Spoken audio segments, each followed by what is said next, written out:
Hey, are you thinking about going full time in your passion, quitting that 9 to 5 and taking control of your life? Now, this is a big milestone in anybody's life and it's really, really exciting. I can't downplay this because honestly, I've done it a few times now. I've seen so many people do it as well, getting rid of the shackles and going all in on what they love. And it seriously is just, it's rewarding, it's liberating, and it's a huge adventure to embark on.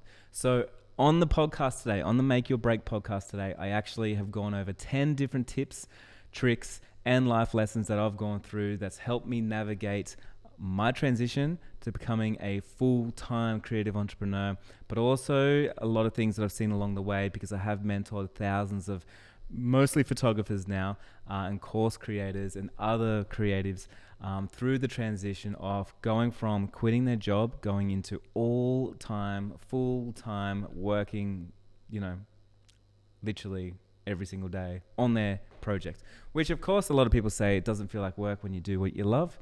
Sometimes it does feel like work, I would say, but regardless of all of that, it definitely feels fulfilling and it feels like I've got a purpose. And I think that's the most important thing of all. Now, before we get to started into today's episode, I've also put together a quiz, which is just down below. If you want to use that quiz to see if you're ready to quit your 9 to 5, we go through some fun questions, and I feel like it's going to help you navigate the murky waters when we're unsure of what our plan B should be, how much money should we have, and everything else. So if you want to try that, click down below. Last little thing is, this is from my podcast. It's called Make Your Break. You can listen to that on Spotify, Apple, or anywhere that you listen to your favorite podcast episodes. So go ahead, subscribe, and let's get into today's episode. Okay, before we get into it all, I want to say, really, it is a big deal that you're going to quit your job. Like, it really is, and it is so much fun. I know when I first started and just thinking, like, when I was an electrician, okay, just rewind back a little bit. When I was an electrician, 10 years ago, and I wanted to quit my 9 to 5. At that stage, I already had lots of businesses, so it never felt like a big deal for me to quit my 9 to 5. But I remember I went to one mentor, and I talked to this guy that he was doing what I love, so that was wedding photography, and he'd been doing it for like maybe 10 years or something. And I remember talking to him, I'm like, are you living the dream by doing this full time? And I remember him blatantly saying to me, like, no, it's not as good as you think. And he looked jaded, and the conversation didn't go well, and I was so uninspired, and I was so disheartened. And I remember that day so clearly, and I think about my advice now when I give it to people. Am I going to show up and be jaded and give people the wrong advice, or am I going to show them the advice that I wish I heard, which was, yes, definitely go after it. Like, it is worth it. Going after your passion is 100% worth it. And I honestly can say today, I've been doing it for 10, 12 years. Yeah, it's just as good today as it was when I first started. I'm no words of a lie. I don't set no alarm. I don't drag my feet to go to work. I don't have sick days. I'm not struggling. I am always energized. I'm ready. I show up. I blow up. I go and do the things that I got to do because I'm energized. If you're out there and you're going after your passion, man, there's no better feeling in the world. You're literally putting your own bread on the table. You have to level up. You need to learn the things. It's just so empowering to be in a situation where you can create your own days, create your own weeks, create your own months, and create your own years. I think that's really, really cool. So in this episode, I'm not going over any financial advice or anything. This is all, what worked for me, but there is not one size fits all answers, right? And what worked for me may not work for you, and it may not work for others. You got to understand everyone's got different circumstances, risk tolerances, and all that good stuff. But hey, I'm just trying to get myself out of any responsibility of you going out there and jumping off the cliff and quitting that 9 to 5. All I'm saying to you is I do think you should do it. Absolutely. We just need to think about it a little bit and don't put the blame on me, I'd say. I actually feel like I'm responsible for a lot of people quitting their jobs, which is really, really funny because I do get that message all the time. But I want to make sure that you're doing it safely and you are doing it gracefully and you're making the biggest impact possible. Now, there's a few things before we get into the 10 tips. Number one is, I won't say number one because it's not part of it, but one of the biggest things is when you go and become a full-time creative entrepreneur in general, business owner, and you come from the 9 to 5 world, maybe a corporate job or whatever it is, you don't realize this when you first start, and no one's ever told me this when I first started, but you actually play by a whole new set of rules. And one of the biggest mistakes that people make is they actually go in as an entrepreneur and they abide by the 9 to 5 rules and they don't work. And then they get really confused and they don't understand like why it's so hard, because they're trying to, like, if you've learned over the years, let's say you've been in corporate for 10 years, for instance, all of a sudden you've got to unlearn all the 9 to 5 habits and rules that you learned as you navigate new waters, right?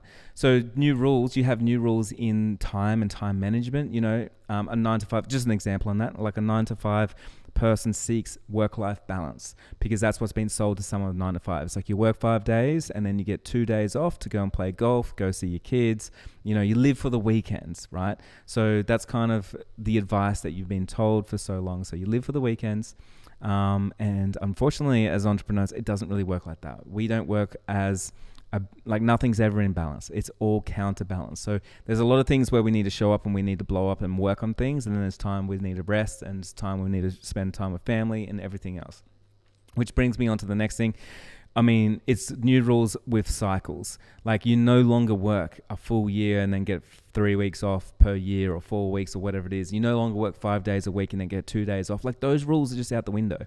Your friends that work 9 to 5 won't understand because they say you work all the time, but you don't. You work in cycles. Sometimes maybe you need to show up and create, and you got to create for 3 months straight, and you don't take any weekends off, and you're out there and you're creating for free, and you're working and doing the things that you don't want to do sometimes.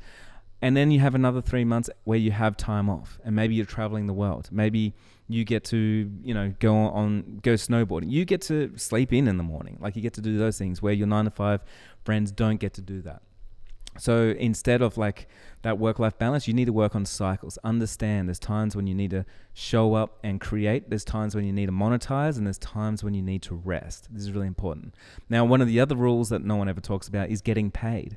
So I see a lot of entrepreneurs, creative entrepreneurs in particular, they'll go in on their new career and their new passion, and then they think that they need to get paid for everything, because when they work as a 9 to 5, they get paid for every hour that they did. They even got overtime. And they don't realize that it doesn't work like that. Like you don't get paid just for sitting in your chair. It's not like a 9 to 5. 9 to 5, you can sit in your chair as long as you clock in. Doesn't matter if you're sitting on Facebook all day or you're sitting there scrolling through reels, you still get paid, okay? You do not, as an entrepreneur. Like you need to get the bread and put the bread on the table. So you got to get after it. So getting paid is very different. Sometimes you won't get paid. Sometimes you got to show up and do things for free. Sometimes you got to create when you don't even want to create. Sometimes you got to do jobs when you don't even want to do jobs, right? Sometimes you need to sell and monetize when you don't want to sell, and you say, I hate sales. You know, maybe you're the type of person that says, I hate sales. Unfortunately, as an entrepreneur, like sales is one of the most important skills that you need. Someone that hates sales is someone that should be working a 9 to 5. Someone that loves sales is someone that wants to get bread on their table. Someone that is obsessed over their success and then making it in their career, because sales is the thing that's going to get them there. So again, I just want to share a few of those things. The 9 to 5 mindset, 9 to 5 rules compared to the entrepreneurial rules, they are vastly different, but you will see people complaining about different things, but they just don't realize. And so when I do see someone saying like, hey man, don't work for free or don't do it cheaper, that's a 9 to 5 mindset. Or they're like, you know, oh, you got to have work-life balance. Like that's 9 to 5 mindset. You know what I mean? Like you got to be working at certain times, like, and you can see why they're struggling, because they're trying to work with these old rules with a new career, and it just doesn't make sense. Okay. Now, next thing before we get into it, and this is a big one, this is a really important one that a lot of people don't realize, is, hey, you no longer have anyone to rely on. This is really important. So if you just quit your 9 to 5, you no longer can pass the blame to your boss. Your boss no longer exists. You are the boss. But what you probably didn't realize is your boss needed a lot of skills, a lot of frameworks to become that boss. They need to be leveling up all the time. They need to be listening to podcasts. They need to be showing up at the conferences. They need to be networking. They need to be reading the books. They need to be learning new things, okay?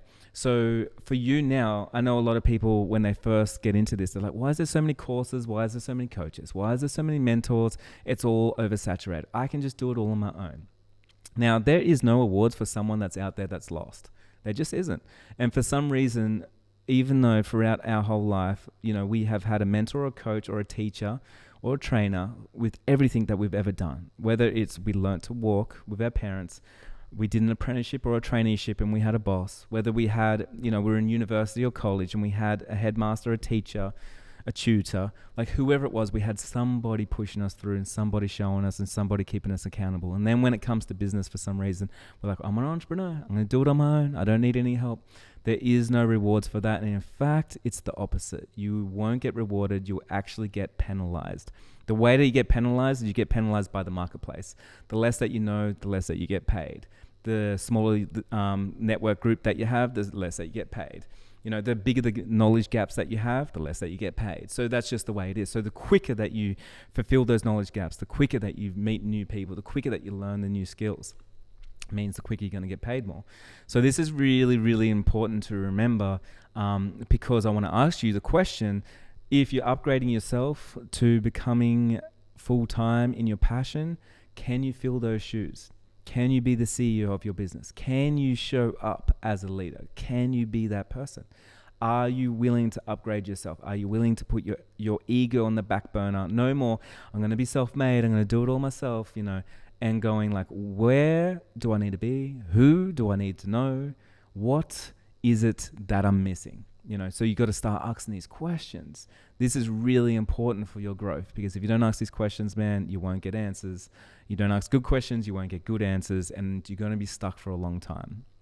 So let's get into the 10 tips. Some of them are going to be controversial. That's fine. My podcast, I can do whatever I want. And I'm going to start with the most controversial, which is number 1, never have a plan B.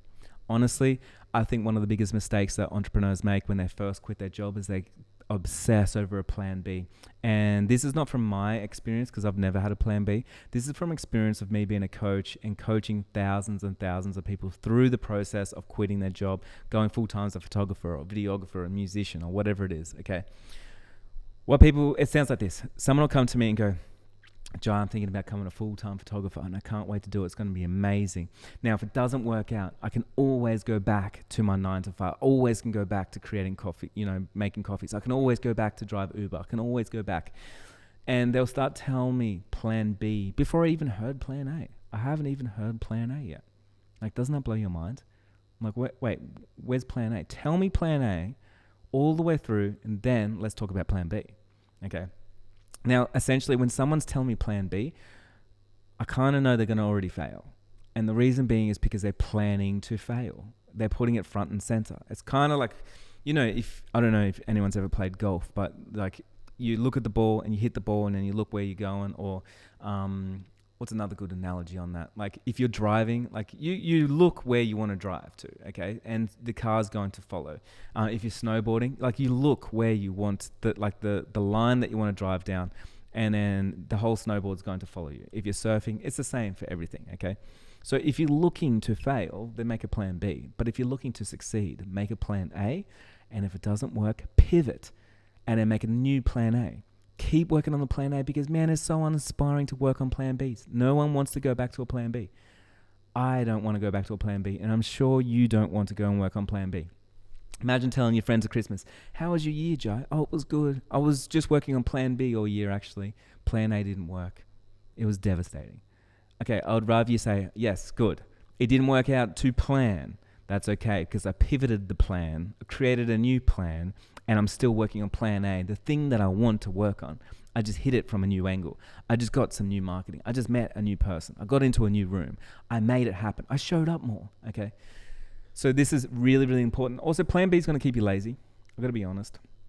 Like if you've got a plan B where you can always go back to your old job or whatever it is, you're going to keep that in the back of your mind, and you're going to take less risks, and you're going to be less hungry. And that's not where we want to be when we're an entrepreneur. Honestly, you want to be hungry. You want to be starving. You want to be getting to the table. You want to eat at the table, okay? So it's really important that you don't have the plan B table and you go after plan A. So just want to really push this home again. If you're putting time into plan A, plan B, I want you to start thinking about, maybe that's wasted time and I need to put it into plan B. Hey, and if anybody ever says, Jai, what's your plan B though? I always say, man, you don't worry about my plan B. You worry about my plan A. I'm only telling you plan A. That's the other thing too. It's like how you show up and talk to people. If you're telling everyone about your plan B, guess what? They ain't going to believe in your plan A because they already know that you're going towards your plan B. Only share with people the success that you want. Only share with them the goals that you're going to achieve. Like tell them, manifest it, create it, build it. The thing that you want in your life. Don't create and put things out into the universe that you don't want, the plan B. So go all in on plan A, and this is really going to help you get so much further, so much quicker. Number 2, this one here is going to break a lot of limiting beliefs, but I've got to say there's only 2 things that you need as an entrepreneur. You either need resources or you need to be resourceful. Resources is when somebody says, well, you need money to make money, and if you don't have money, you're not going to get anywhere. And resourcefulness is, well, I can always make it happen. I can sell something, I can create something, I can do something with someone, somewhere, at some time. That's someone being resourceful. Now, you need to choose. Do you right now, do you have a lot of money in your bank account? Like, are you fully loaded? And if you are, good for you. You probably don't need to be that resourceful. You probably could spend all that money and you could spend it on marketing and everything else. Now, if you're like probably 94% of the rest of us and you don't have money in your bank account, you've got to get scrappy. You've got to be resourceful. You've got to look around for the opportunities. Like, what is it that someone needs? How can you solve someone's big problems? Like, and you want to be looking for problems. Like, if you're resourceful, you're looking for big problems. The bigger the problem, the bigger the payday, because the bigger the solution you can bring, okay? Someone that's got lots of resources, they're trying to get rid of their problems, and someone that has no resources and they're really resourceful, they're looking for the big problems. They want them on their plate. Please, give them to me, because I want to solve those problems and I want to turn that problem into money, and I want that money in my bank account so I can spend it on marketing, on whatever it is that I need to get myself out into the world. So a few times, like I know for myself, when I quit my job and went all in on things, like I started a cafe when I was 20 years old. I don't know if you know this yet, but I started a cafe. It took me 12 months to go bankrupt, so it failed. But nevertheless, it was the biggest business lesson that I've ever had, and it was incredible. And so for me to get the funds for that, I did borrow some money. But I also sold my car that was worth quite a bit of money at the time, because I saved and saved and saved for my whole apprenticeship. Don't forget, I finished school when I was 15, so I saved for 5 years, every single dollar. And I was really frugal. I was really smart with my money. And then when I was 20, I wanted to start my first business, which was a cafe. And so I had to lease a lot of things. I had to pull in a lot of favors. I got resourceful. I sold my car and I did whatever I had to do to make that dream work.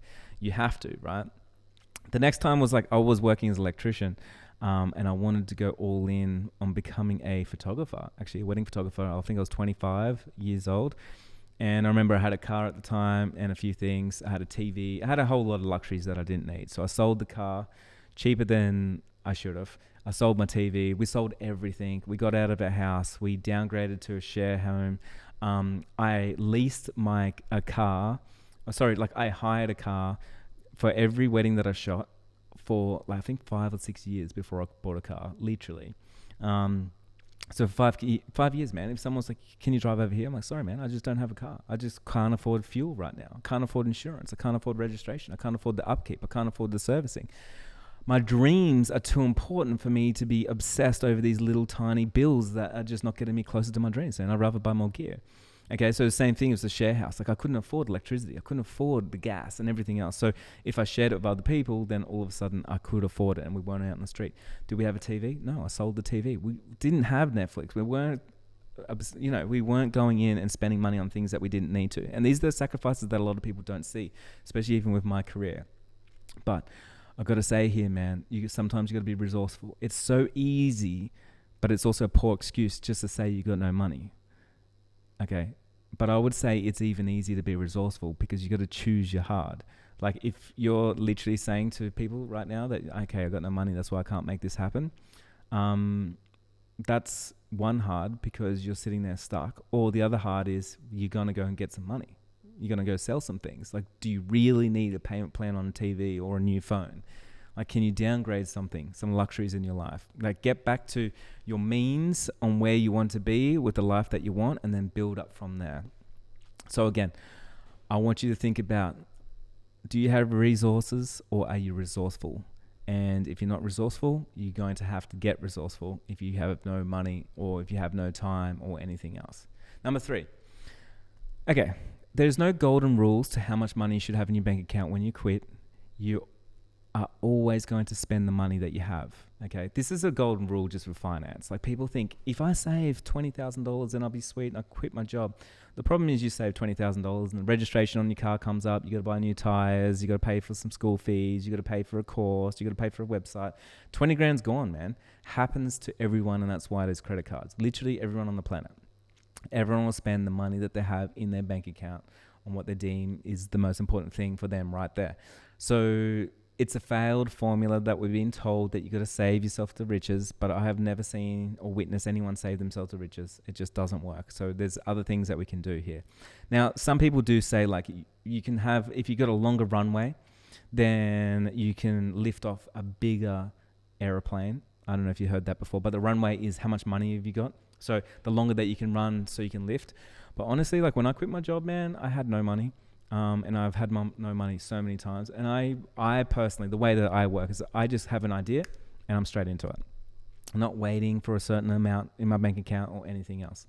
Now, having said that, you got to be comfortable with your risk tolerance. This is totally up to you, because you don't want to be, so uncomfortable that that's what's keeping you up at night. I've got to say though, man, there's been a lot of times when I've almost run out of money or down to my last dollar, even last year, like even literally last month actually. And if you're an entrepreneur and you're resourceful, you're always going to work your way out of those situations. So you got to trust yourself. Now, here's the thing though. If you're quitting your job, it means that you have a full-time job right now. So what's the most important thing to do? Well, the most important thing for you to do right now is to invest your money into things that's going to help the dream. Okay, so I'm talking about, like, if you're going to quit your job and you need a website, you might as well pay a designer now to build you out an amazing website, so you've got that built before you quit your job. Like something that you're like, I don't need to upgrade this in a year's time. Like, this thing is amazing. I've got a great template, like whatever it is. Maybe you need mentoring or a coach or a coaching program or a course. Like, get into those things early. Like, people always, even for the business map, the 6-figure business map, people will write to me and say, yeah, Jai, I'll jump into it in like 2 years time once I, like, sort of navigate around a little bit and sort of bang my head against the wall a few times, and then I'll get into it. But honestly, the second that you have a thing, like your thoughts that you're thinking that you want to quit your job, you should be learning business. And I will tell you the skills you need to learn, but you should be learning business. Like, it's so, so important. So drop your money into that, especially while you've got a job, man. Spend all your money on the thing that you need to make more income. That's what it's all about. This is the best return on investment that you'll ever have. You spend in, $2,000, $3,000 of the income that you're making from your job into something that's going to make you more money. Maybe it's gear.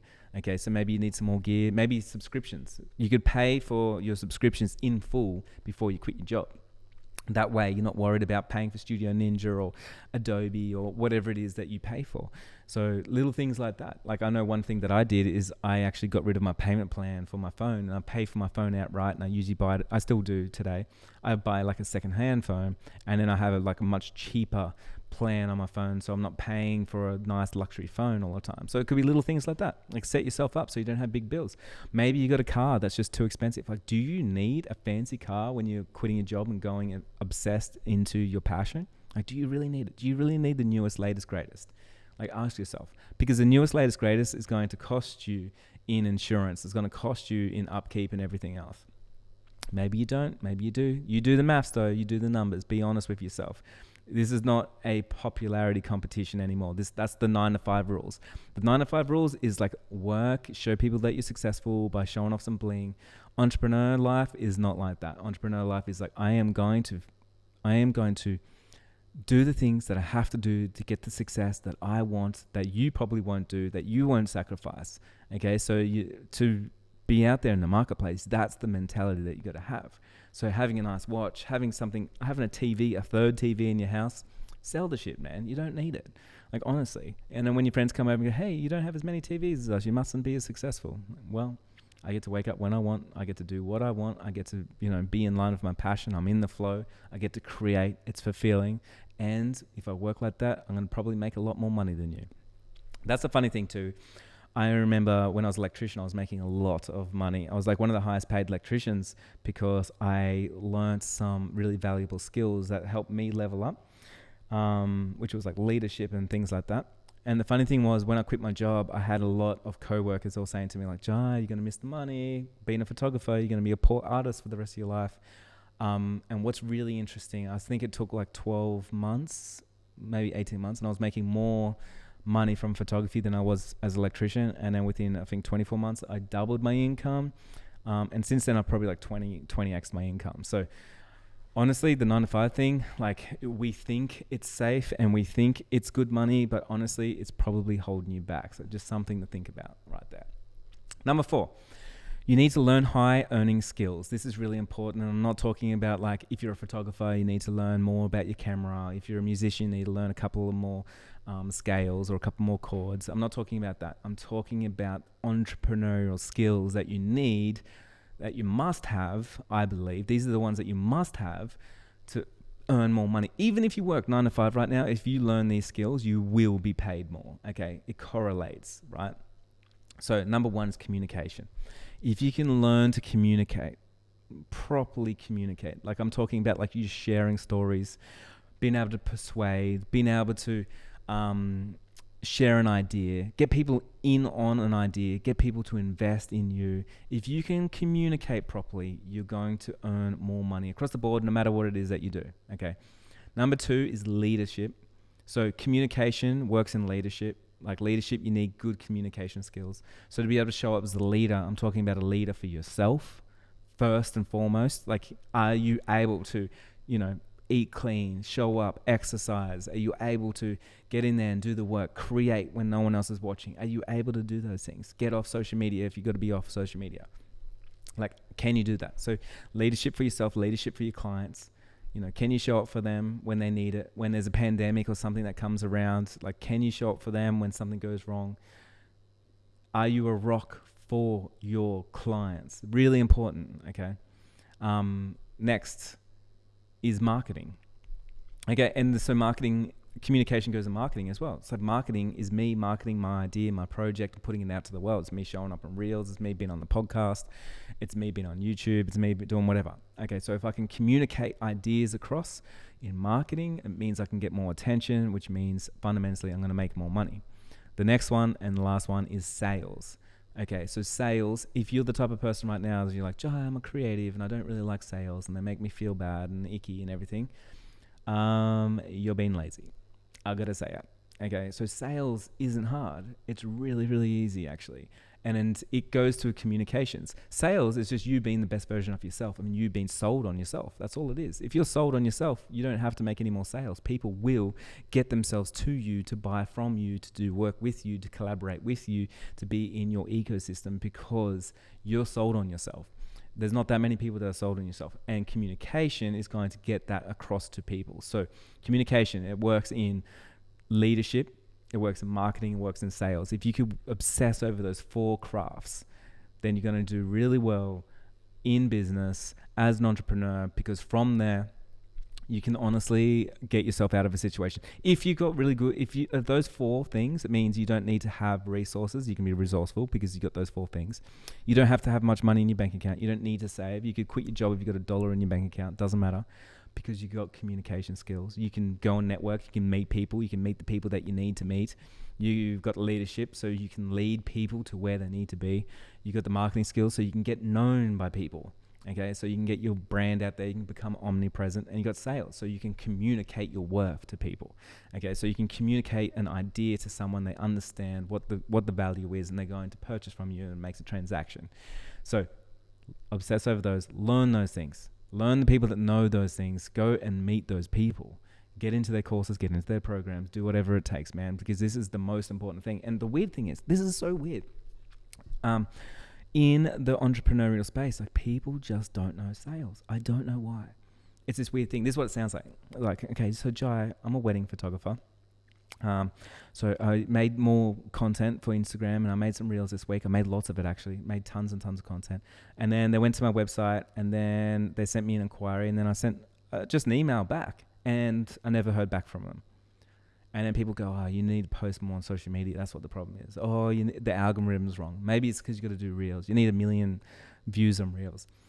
But it's a clear problem. It's sales. I'm like, oh man, you don't need that many people to see your stuff if you're good at sales. Like, you're not communicating properly to them. That first email is one of the most important emails in your whole business.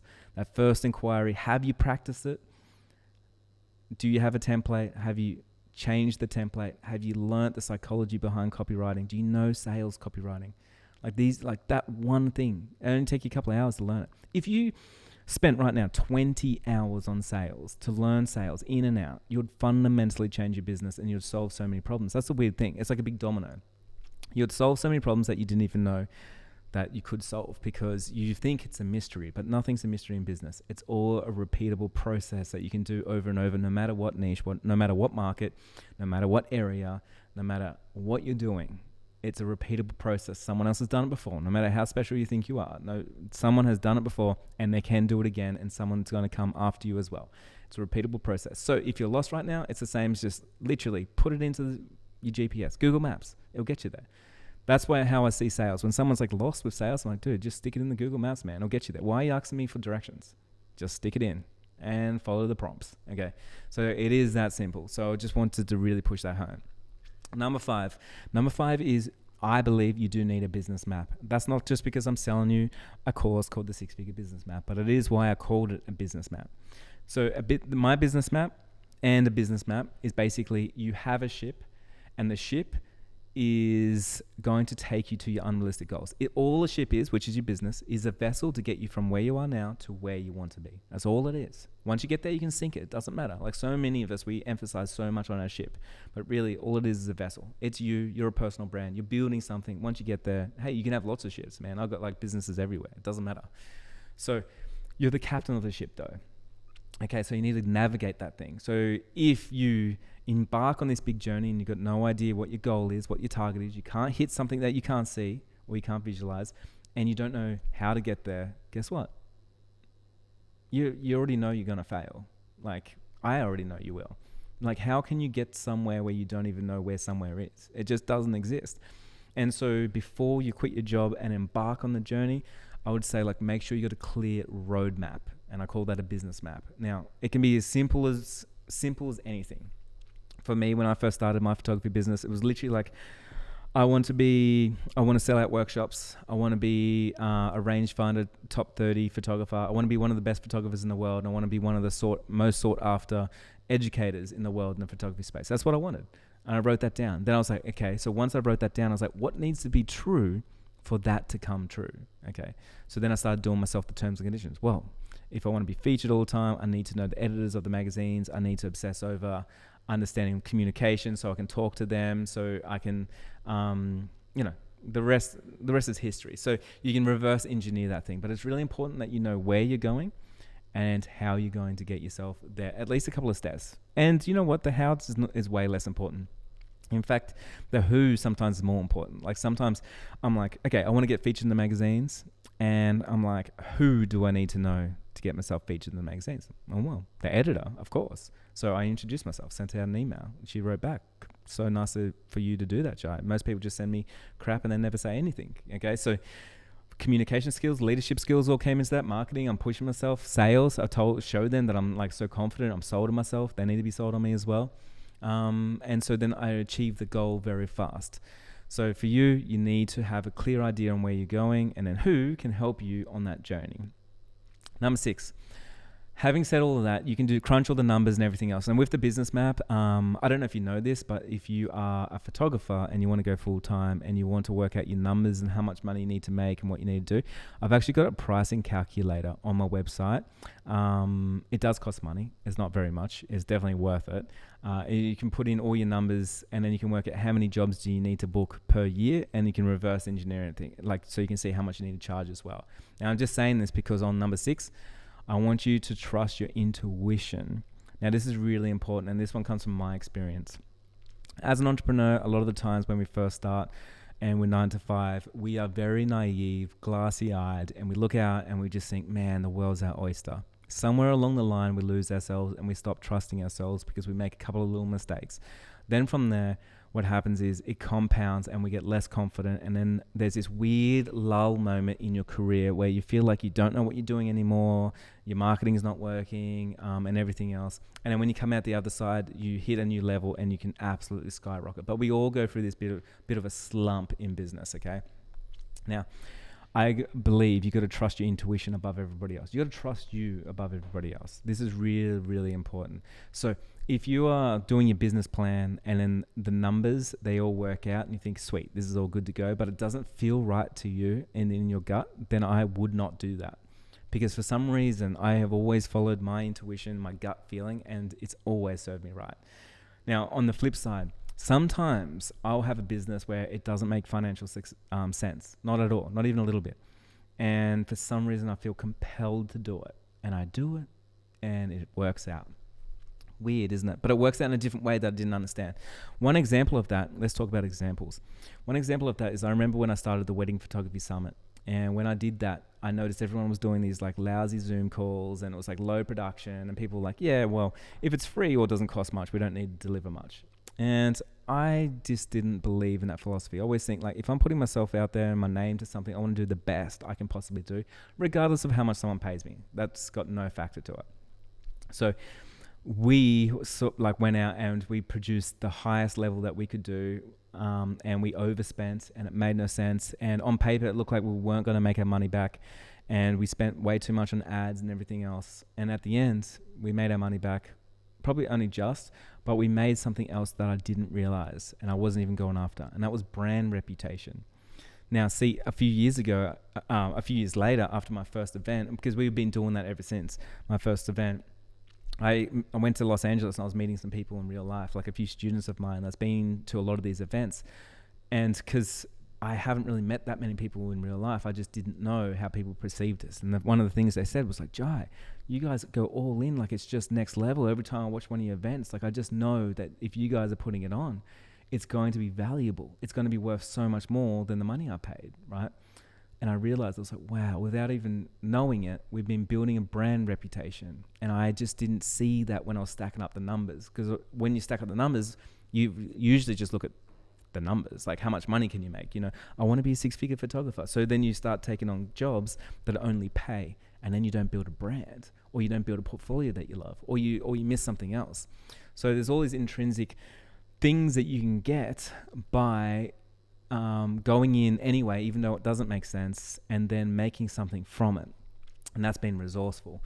Okay, so I always know that I trust myself and I'm sold on myself and I'm resourceful. So even if it's not going in my favor, I know that I can swing it somehow and I can make it work for my business and make it work for me, even if it really doesn't make sense on paper. So keep that food for thought for you. Number 7. Here's a really important question that I need to ask you and that you need to ask yourself, that a mentor asked me a long time ago. Are there hungry people asking for food? It's so simple, but it's been so effective for me. Are there hungry people asking for food? So there's one analogy is it better to have the best burger in the world or the best burger in a burger shop, or is it better to have the best location? Now, a mentor once told me it's neither. It's, are there hungry people there? An example of that is like you might have the best location, but people can't even access it. Maybe it's on the side of the highway, or people can't even get there, or people are just not even hungry at that time. Like maybe it's just the wrong time that someone's gone past that spot. If it's the best food in the world, well, if no one even knows about it, if people are not hungry and it's just a mission, it's going to be really hard. Like, of course, there's outliners. Like there's a Michelin star restaurant probably in the middle of nowhere, and people will travel there or whatever. But in general, what we want hungry people. And then we want to bring a product to solve that problem. So with your services right now, whether you are selling pottery, maybe you're a designer, maybe you're a photographer, maybe you're a musician, maybe you're a sign writer, whatever it is that you do, are there actually hungry people looking for your services right now? And if they're not, maybe you could pivot and change the offer or what you're actually putting out to the world. And that's going to help you a lot. Warren Buffett once said, and I felt like this was really genius, it doesn't matter how hard you row if you're on the wrong vessel, if you're on the wrong boat. So an example of that, and I talked about before, analogy, business map, and you're on a ship, if your big unrealistic goal is to row from or go from Australia to Los Angeles, so let's say we're going from Sydney to Los Angeles, and I got a little tiny rowboat, and I told everyone I'm going to Los Angeles, and I like set sail out in the ocean. I'm just rowing. It doesn't really matter how hard I row, does it? I'm probably not going to make it. And so that's when people go like, well, that's unrealistic. Well, I don't know if you're going to be able to do that. So to get across the ocean, I probably need something that's maybe wind powered. It's bigger. Maybe it's a yacht. Maybe I want to like take a lot of people with me. So maybe it needs to be a big streamliner. Needs to be a big ship. And those big ships are the billionaires, right? And then the millionaires got the big boats. And then us on the little boat. So I want you to think about right now with your unrealistic goal, like, can the vessel take you to that goal? Like, can it? Without you rowing too hard? Like, does it have the power? Because, for an example, if you're selling something very niche to a small audience and you can't even reach those people, you probably can't. Doesn't matter how hard you hustle and how many reels that you do, it just doesn't matter. You just won't get there. So we need to make sure we're on the right, we've got the right vessel, the right business, selling the right thing, the right offer to the right people, and we can actually reach those people. Those are hungry people, and we're solving their problem, okay? This is really important, and this is going to set you up for success. Now, one thing is, a lot of the times we think we know best or what all of our clients know, like want and what people want, but sometimes just ask like what people are hungry for, you know? And if you can just like slot in with that, I think you will do really well. Number 8, this will impact your personal life. You won't be working on work-life balance anymore. That's a 9-to-5 rule like we talked about before.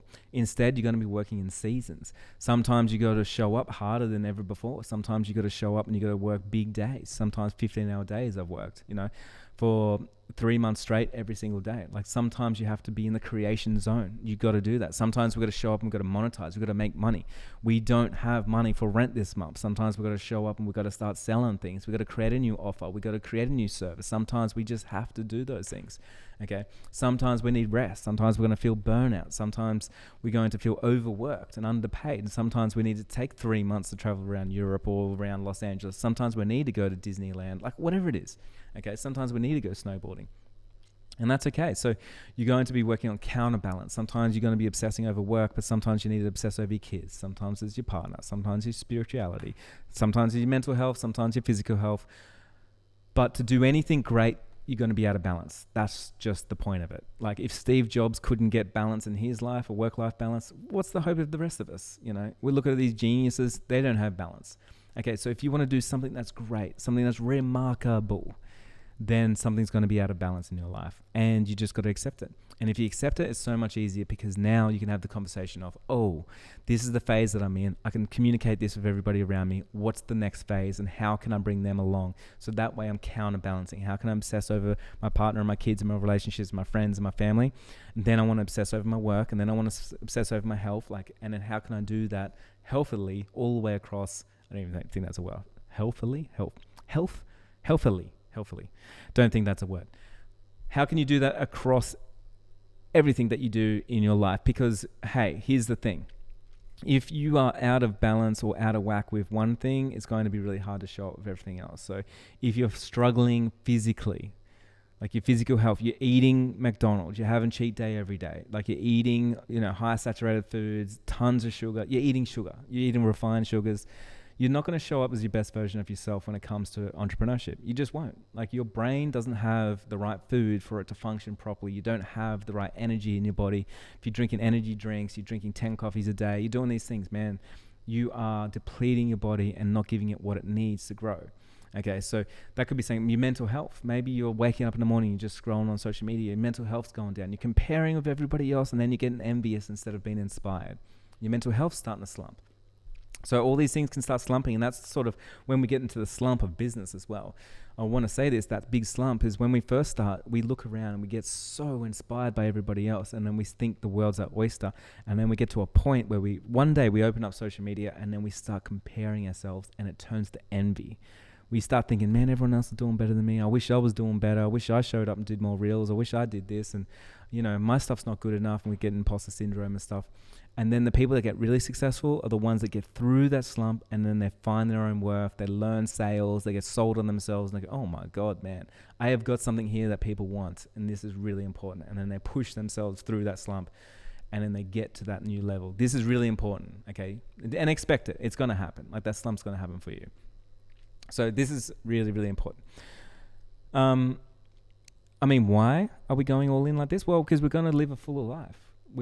If this is something that we love, something that's really important to us, we're going after a big life. We want to achieve big things. Like, why not? We don't like mediocre. We don't like average. We're going for something that we are building, that we are proud of.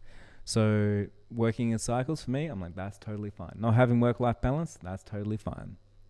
Number 9, this is an obvious one. You got to have the do whatever it takes attitude. Okay, it's going to be harder than you think. I don't want to discourage you, but I'm not going to lie to you and say it's easy. It's going to be harder than you think. And this is an important lesson to learn from me, because I don't want you to be surprised. Those that get surprised are the ones that give up. Oh my God, I didn't think it's going to be this hard. I gave up. But when you know it and you expect it and you are waiting for it, in fact, you're asking for it, guess what? It means that you're going to train for it. You're going to be ready for it, and you're going to take the right amount of actions so you can get through it. That's what it means. It means you're probably going to eat the right food. You're going to look after your mental health, your physical health. You're going to be in tip-top shape. You're going to meet the right people. You're going to have a good network around you. You're not going to take shit from anybody, because you're not going to be surprised. Now, it does get hard, and it is a 5% rule. I don't even know if this is a rule, like if you can Google it. I think this might be my own rule, to be honest. Maybe it's not. I don't want to take credit for it if it's not, but this is something that I just learned throughout my career of the last 20 years of being an entrepreneur. When it gets to the last 5%, I notice that 90% of people give up. Last 5%. And what's interesting is when I say the last 5%, it's like you almost reach your goals, but you're just not there yet. The last 5% is the hardest bit to show up for. It is so hard. But what's a shame is doing all 95% of the work and not putting in the last 5%. Like, you've already shown up, you've done so much work, and then you give up last minute just because it got a little bit hard, just because you didn't have enough money in your bank account, just because someone said no, just because you got ghosted, just because you had to sign up to something, just because you had to get a 9 to 5 to support your thing. Like, man, don't give up, okay? The last 5%, I actually heard life coach Tony Robbins once say that if you're doing push-ups, if you got to do 10 push-ups, really only the last 2 push-ups are the ones that are working anything. Everything else is just getting you warm and ready, right? So if I'm doing 10 push-ups, I can do 8 easily. The last 2, they're going to be harder. So that's the last 5%. Let's just say the last 1 is harder, okay? So the last 10%. Now, here's the thing though. If you are expecting it and you know it, and you know that that's where all the growth is, then if someone tells you to do 10, shouldn't you do 12? Like, why not do 15? Like, why not do some extra? If the first 8 are useless anyway, this is the way that I look at it. So if I'm like, man, okay, so 95%, that was pretty easy. I'm down to my last 5%. Man, this is so hard. I'm going to push past. I'm going to go 120.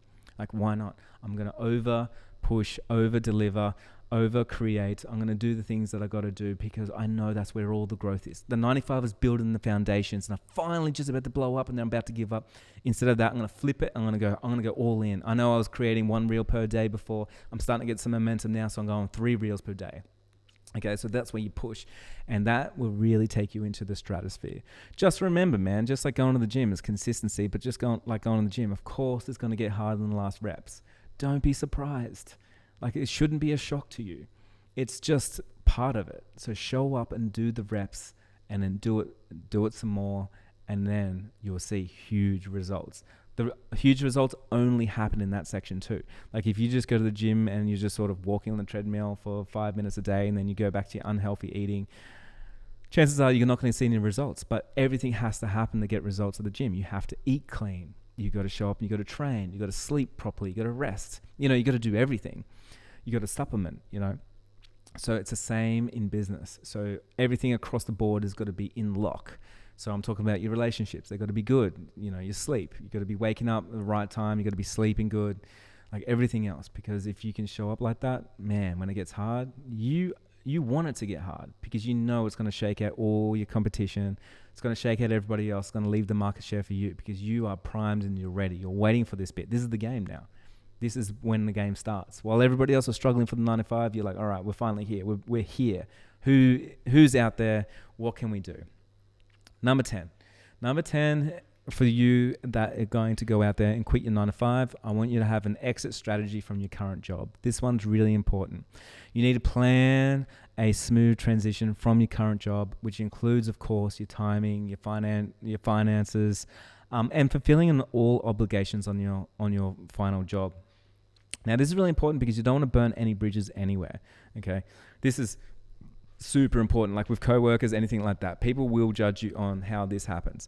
Now, for me, I know for myself, I gave my boss like really long amount of time of like, hey, I'm going to quit my job, but what do you need me to do? Tell me what's realistic for you. I want to make sure this is in your best favor. And I worked my way through that. And I even came back and did some work when I needed to do some work as well. For my employees, when they've like moved on, or if I've needed them to move on for whatever reason, I give them lots of time as well. I'm like, hey man, in 2 months time, like we don't have a job here. What do we need to do right now to transition you somewhere else? Like, what do you need to learn? Who do you need to know? Like, what do you need to do? Okay. Now this is really important to be kind to everyone, because not being kind to people is a 9 to 5 mentality. It's like, I'm out here for myself and I'm trying to climb the corporate ladder, right? That's the 9 to 5 corporate ladder mentality. It's only one person at the top. There's only one position everywhere. But as an entrepreneur, it's not like that at all. You need to be kind to everyone because there's only you, there's no ladder, and then everyone else is your clients. Literally, anyone can be your client. Your barista can be your client. Someone is driving in the car next to you that just cut you off, they could be your client. Everyone. So you got to be kind to everyone. You can't not be kind to people, okay? This is really important. So when you are transitioning your work and you're going full time into whatever it is that you're doing, you don't want to burn those bridges and you don't want to burn your reputation. Your reputation follows you everywhere that you go. It's kind of like a Black Mirror story, isn't it? It's like your rating. But honestly, it does. Like I've talked to people before, I'm like, hey, should I work with this person? Like, oh yeah, no, they didn't do a great job. Like, you know, they were a little bit of a dick when their last job and they did this and that. All right, sweet, easy. There's a lot of people in this universe. I'm not looking for average people that leave people behind. I'm looking for kind, obsessed people that are larger than life, that are sold on themselves, that bring everybody up with them, okay? Entrepreneurs, they bring everyone up with them. If you're in a 9 to 5, you're trying to push people down so you can get up the ladder. Different rules, completely different game. So be kind to everybody and you're going to go a long way, especially in an industry when, you know, you actually can tell when someone comes from corporate or something else, because what they do is they come into a new industry and they see everyone as competition. And the true entrepreneurs that have been around for a long time, what happens is that gets you into the lull. It's like, oh my God, everyone's competition. It's oversaturated. People say, oh my God, the amount of times I hear that is just the most ridiculous saying. Like, oh, my area is oversaturated. Okay, what does that even mean? It's oversaturated with what? You know, it's oversaturated because you're trying to do the exact same thing as somebody else. The oversaturation is always your fault. It's your choice. Like you chose to do the same thing as everybody else. Okay. Entrepreneurs go in there and they go, everyone is my client. My competitors, they're my clients. Everyone's my friends. You know, I am here and I am expanding and I am growing the industry. I am creating more work. You know, I'm creating more demand. You know, I'm marketing our services. Like here, an example of this. If I'm a business coach, another 10 business coaches just pop up. I'm like, oh, great. More people are marketing our industry. Like that means the demand's going up. If more people can fill more spaces, demand's just skyrocketing. Look at this. And then more people come. I'm like, wow. And then the more people are educating people on why you need a business coach, you know? So I see that it's like, wow, the industry is expanding, not my world's contracting and the thing's getting oversaturated. It's only getting oversaturated if I was not innovating anymore. I was stuck, you know, and I couldn't move anywhere or whatever it is. So just a last little parting note, just remember, be kind to everybody because everybody is your client. Thank you so much for listening to this week's episode. Hey, if you've got any fun stories you want to share with me, funny, crazy, romantic, whatever it is, of you quitting your job, I'd love for you to share it on this week's podcast episode. All you have to do is in the show notes, I've got a Google form. You can click on there and you can actually share a little sound bite with me. Just introduce yourself, your name, and then share the story, and I'm going to put it on to next week's episode if it fits. So I'd love to hear you on the episode, and I'd love to hear some fun stories on how you transitioned, or not even fun, like what was the most scary thing, or what was an obstacle that you had to overcome, or what was something that was unforeseen, or how did you do it? What's something that you just want to share in that stage of life. Maybe you haven't done it yet, and maybe you could tell me that you're about to quit your job. Maybe you can share your unrealistic goal, and you can tell me what you're most scared of. That could be a cool thing for us to all listen to. So if you want to do that, down the show notes, you're going to see a link for a Google form. Love to hear you, but you need to submit it ASAP as well. You've been listening to Jai Long, and I'm going to see you next time.